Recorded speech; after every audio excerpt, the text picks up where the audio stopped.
So welcome. We're at the ACP, the American College of Physicians 2016, and this is Expert Perspectives. We're going to be discussing the elusive irritable bowel syndrome with diarrhea, targeting etiologies and emerging therapies.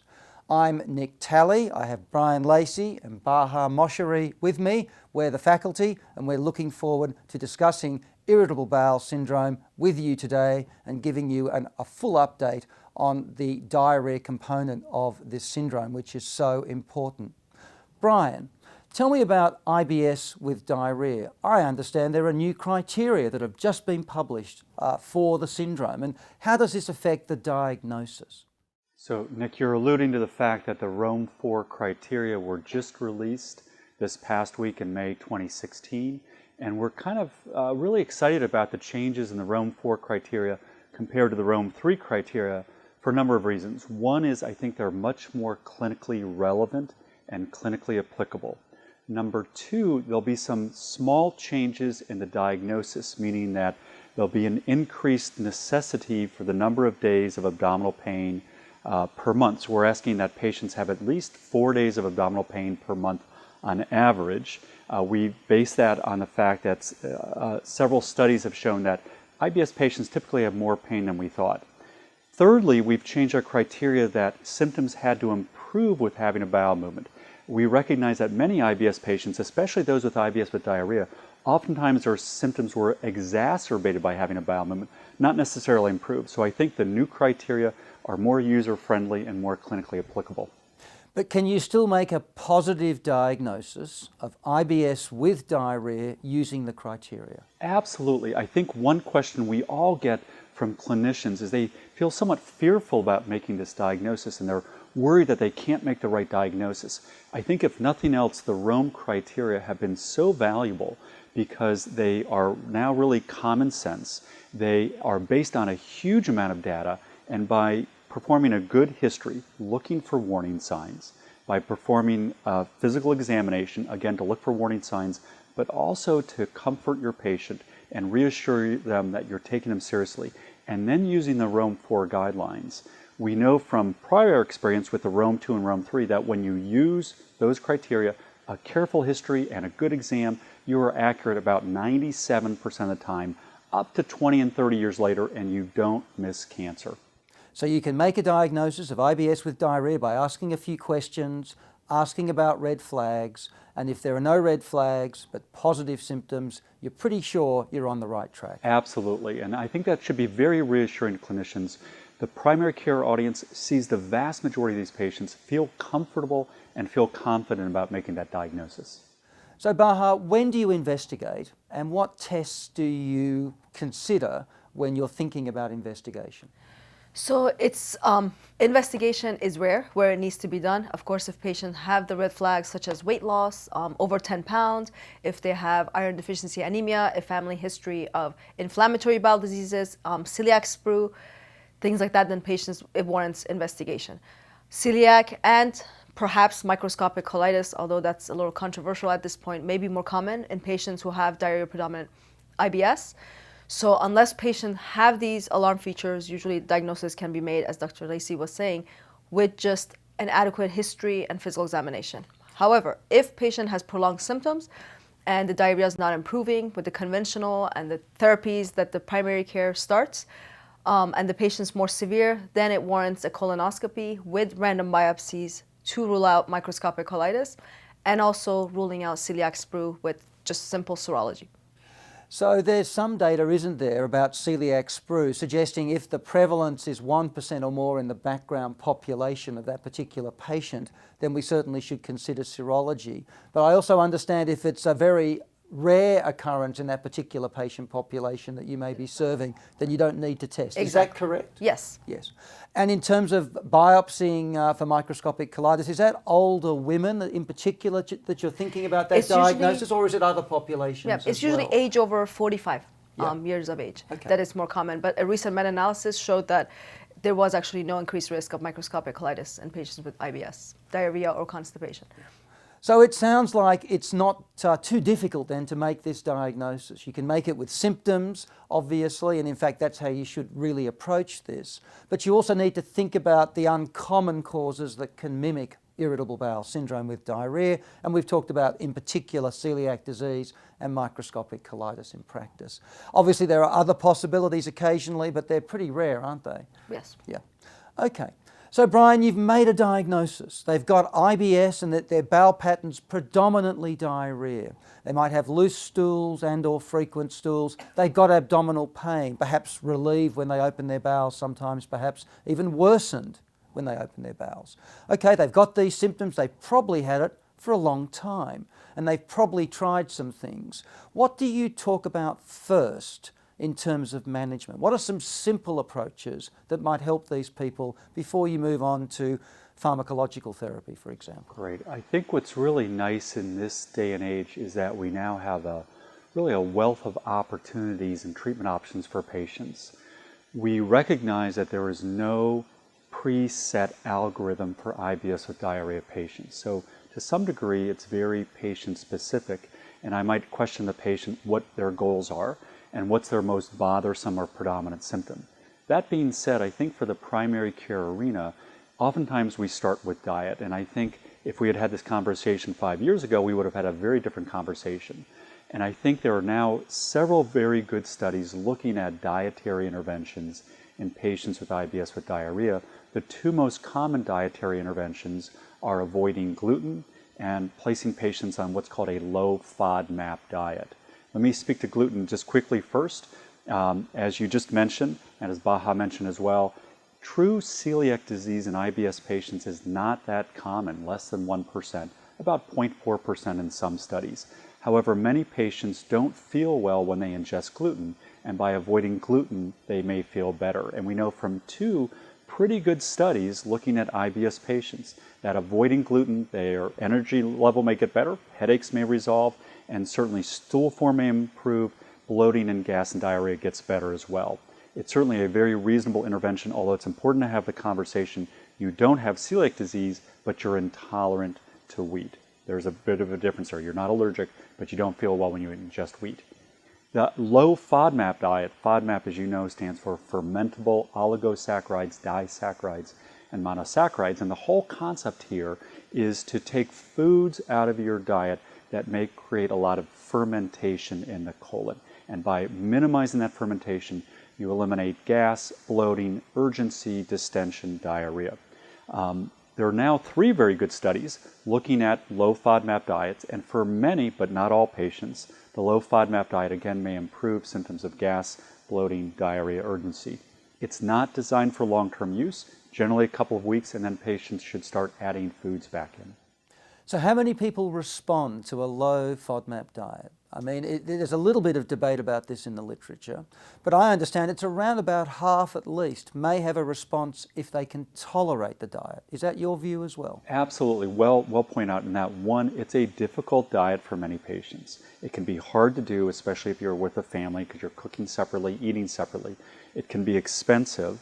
There are some theoretical concerns about long-term use, but this is, again, mainly designed for short-term use. And what I tell my patients is about 50 to 60% of patients probably have some improvement in some IBS symptoms, but possibly not all IBS symptoms. Okay. And what about other interventions? Does physical activity help irritable bowel syndrome? Great. So if we're starting very simply, there's one small study showing that IBS patients felt better with physical activity, and certainly we all recognize it's probably good mentally and good physically overall, and I think it's a reasonable intervention. Okay. So Baha, what about first-line drug therapy? If you're going to use pharmacological therapy, they've got IBS-D, they haven't really tried very much before, even though they've got chronic symptoms, what might you suggest they consider first-line? Well, I mean, there are over-the-counter medications that usually patients will have tried, such as fiber supplementation, loperamide, which actually helps diarrhea. It helps the frequency of bowel movements. However, it does not touch the abdominal pain, which is what patients come in complaining of. And, you know, abdominal pain, part of the diagnosis, is very important to diagnosis of IBS. Otherwise, it's just, you know, chronic diarrhea. We have several new drugs that are available, but even the older drugs such as allocetrone, which is a serotonin antagonist. This is a 5-HT3 antagonist. This can be started also in low doses. In females, the FDA has only approved that for females because the studies were only done in females. And this is given in low doses because of the risk of ischemic colitis and severe constipation, although that risk is very minimal. So in terms of allocetrone, if you were going to consider that drug, would you only then use it in women, is that right? With severe IBS, is that the criteria currently for use by the FDA? Right, so those are usually in patients with very severe symptoms. Okay. There are other drugs that are available, antibiotics, rifaximin, that can be used in patients who have especially a lot of bloating and symptoms of diarrhea, predominant IBS, and you can do that up to 2 treatments. It's very expensive if insurance is, of course, pay for that kind of treatment. We use anti-spasmodics, which are smooth muscle relaxants, pretty often, especially for diarrhea, predominant IBS, because some of the symptoms of that and side effects are constipation, so you can't really use it in the constipation, predominant IBS patients. It's not as effective. And then there are other things for the mild patients with mild symptoms, would be things like peppermint oil that helps both abdominal pain as well as the pain on evacuation and abdominal pain. So these things should be done, some of them in combination, especially if you're using loperamide for the patients who have mild symptoms, only because it doesn't really affect abdominal pain, so you can combine something that helps the abdominal pain as well as the stool frequency. So an antidiarrheal can certainly help the diarrhea symptoms, but not the pain. That's right. Really important to recognise. You need to use those medications, though, in a different way to the way they're often taken over the counter, don't you? You need to use them regularly, not as a sort of prophylaxis. Exactly. Is that correct? Is that... Yes. Or as a prophylaxis, not as a sort of after you've had a bowel movement, because in fact it works better. Is that your experience as well? Yes, and absolutely, and especially before, sometimes before meals, it can be more helpful in those patients who have the urgency and fecal frequency when right after they eat. So usually we'll tell them to take it half an hour before meals, and it's better tolerated and as a prophylaxis, like you mentioned. All right. So Brian, if you might try an antidiarrheal, perhaps an antispasmodic, and peppermint oil is a new product that's available, and obviously you might try that as well. But let's say that doesn't work. They've already tried that actually, and they're in your office, and frankly that's the most common scenario that at least I think most of us see. What would you then suggest? And what about antidepressants? I mean, are they used for IBS, and what are we treating? Are we treating the brain or the gut? Wonderful. So there's a lot of controversy, I think, about the use of antidepressants for IBS. The theory is that for many patients with IBS, they have a disorder, both gut sensitivity, visceral hypersensitivity, but probably also CNS or central nervous system hypersensitivity. They sense pain at different levels, at lower levels, and oftentimes they misinterpret normal physiology as painful. So one of the concepts is that with an antidepressant, either a tricyclic antidepressant or an SSRI, we might be able to improve those symptoms. For the IBS with diarrhea population, I generally choose a tricyclic antidepressant. The theory here is it may help both visceral pain, it may help central pain, it may slow the GI tract a little bit, and actually has a little bit of antispasmodic qualities as well. I typically start at a low dose of amitriptyline at 5 or 10 a day, or desipramine 5 or 10 a day, and slowly work my way up. One of the concerns that providers have is, will this make my patient overly constipated? I think that's more of a misconception and misperception. So in your experience, low-dose tricyclics work quite well for some patients with IBS and diarrhea? Is Absolutely. That your experience? Yeah. Yeah, I must say it's mine as well. And in terms of, what about their central symptoms? I mean, a lot of IBS patients do have a bit of anxiety, perhaps they're a bit depressed too sometimes. Do these drugs, is that important to treat in this setting, or how do you see that fitting in? I think that's very important, especially for the IBS-D population, who oftentimes seem very hypervigilant to me.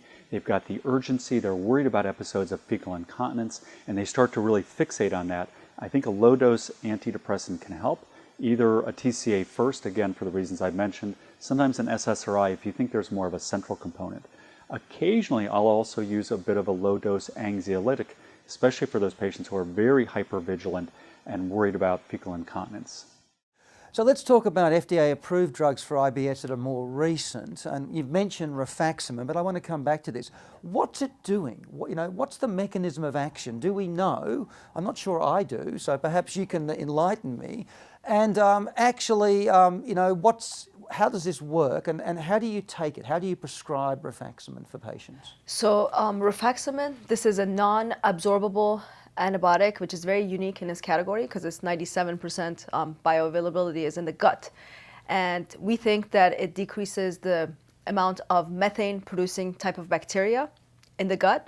So there's changes in the gut microbiome, especially in the patients who have post-infectious type of irritable bowel syndrome. Patients perhaps who have taken multiple antibiotics in the past. This is just, of course, a theory. But rifaximin itself actually changes the gut bacteria and produces the symptoms of improved abdominal pain, bloating improves, and patients have improvement of their global symptoms. And so how do you prescribe it? I mean, you take it regularly, or is it a one-off course? And when do you repeat it if patients relapse? Because relapse is one of the issues with, of course, this particular drug. Yep. Yeah. So, the FDA has approved rifaximin for a 2-week period. This is 550 milligrams twice a day for 3 times a day for 14 days.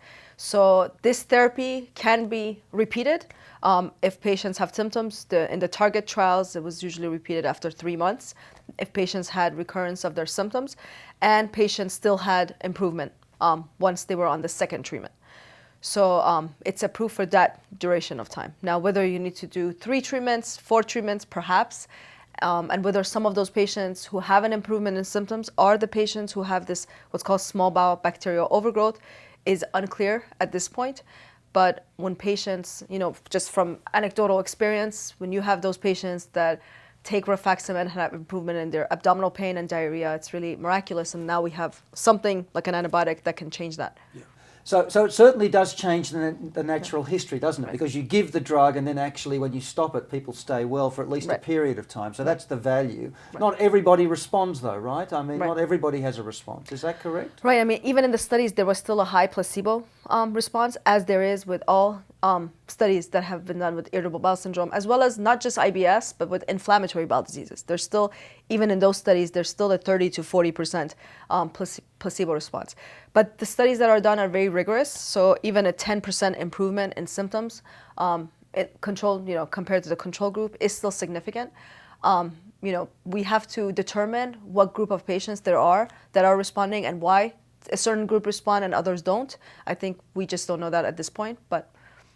Okay, so this is obviously a useful addition to our armamentarium, and certainly some patients will benefit, and it's a valuable thing. Yep. And we don't know exactly how it works. The microbiome is abnormal in some IBS patients, and certain bugs may be up or down, and they may affect bowel habit as well. So it's a very confusing area, and the bacterial overgrowth story is also controversial, but very exciting too. Yep. But Brian, there's other drugs too, aren't there? So there's a new one that's just come on the market, correct? Just been approved very recently. Tell us about that. So I think these are exciting times for the treatment of IBS with diarrhea. And as you alluded to in Baha as well, one new medication is something called Helix Adaline. And Helix Adaline has a novel mechanism of action. We haven't seen this before. And it acts as both an opioid agonist and an opioid antagonist in the GI tract. That mixed mechanism of action has been shown in a large prospective multi-center study published recently in the New England Journal of Medicine to improve IBS symptoms. And in these IBS-D patients, it improved multiple symptoms: abdominal pain, bloating, and diarrhea. It was shown to be safe and effective, and I think it's really a neat mechanism of action, and also just one more treatment option we have for patients who may have failed other therapies. And are there any particular issues with safety of this drug? It's a new drug, obviously, so one always has to think about safety issues. How does that look for this Absolutely. drug? So we all recognize that every drug has side effects. So the most common side effect in this medication was possible constipation. To me, I might argue that's actually a benefit. If you have severe diarrhea, that's not a side effect. There were a few cases of possible pancreatitis. It seemed to be more common in those who abused alcohol or who had gallbladder problems. So we just caution providers, make sure you ask your patients, if you're thinking about Helix Adaline, do they drink to excess or do they have a gallbladder problem? Yeah. And you wouldn't use the drug in that setting, is that right? If the patient had that profile, you'd certainly want to avoid it. I would just avoid that. Otherwise, correct. it looks good. Correct. So that's terrific. So we actually have new drugs available for IBS. We have older drugs too, but the new drugs are a very significant addition to our ability to manage patients with this syndrome. And obviously, we need to continue to look at the patients. What about follow-up? How often do you follow these patients? Baha, what do you do for follow-up to make sure they're doing okay? Well, one of the most important things, I think, is patient reassurance and following up the patient. So the patient-physician relationship is very important, and primary care is very important to this as well, because they usually will get in to see their primary care physicians a lot quicker than they can see specialists. So if they develop that good rapport and relationship with the physician, then they usually will have improvement in their symptoms. So important to review their every 3 medications, weeks. important to review their progress, but Yep. lots of patients will do well with good management, won't Yes, and just knowing that they have an appointment that's coming up soon, that they don't have to live with the symptoms, and even if they have flares, there'll be someone that can take care of them. Terrific. Well, look, I want to thank the panel and all of you for listening to us today. It's been a pleasure to bring you an update on irritable bowel syndrome with diarrhea. You can make a positive diagnosis. Just take a good history, and it's a short history actually, and make sure they don't have alarm features. Patients with a typical story, they really do probably have IBS, and they need to be managed appropriately. Non-pharmacological therapy, reasonable first-line choice if patients will tolerate this. Simple over-the-counter therapies can be tried as well, although many patients have already done this and frankly need additional therapy. And there are new drugs in the armamentarium that add real value for IBS with diarrhea. So on behalf of Brian and Baha, thank you very much again for listening and being with us.